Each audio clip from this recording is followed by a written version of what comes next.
आज आज पोहे होते, काल शिरा होता, संध्याकाळी एक वडा होता ना, रात्री खिचडी होती. बर आता काय मग जेवणाला?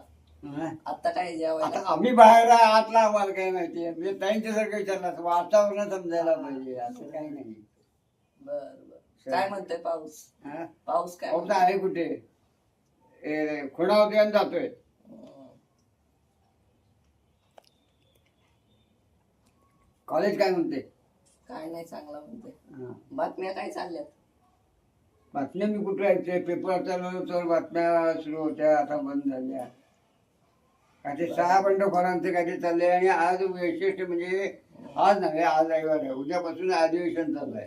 बर आणि ते नागपूरला रामरक्षा वाचन काहीतरी ते उद्धव ठाकरे करणार आहे. हं. आणि म्हणजे जेवढं काळ ऐकलंय किंवा ते 2 दिवस चाललंय की संघाच्या त्या ह्यांना मोहन भागवतना आणि फडणवीसांना त्यांनी आमंत्रण दिले.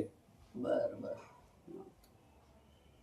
कारण ते फडणवीसांनी त्यांना आव्हान केले की 2 पानं तरी वाचून दाखवा.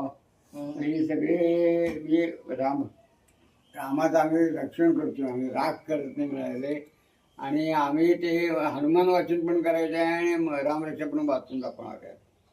बर सुरुवात नागपूर नंतर मुंबई आणि ठिकठिकाणी करणार आहे. बर. आहे बातम्या.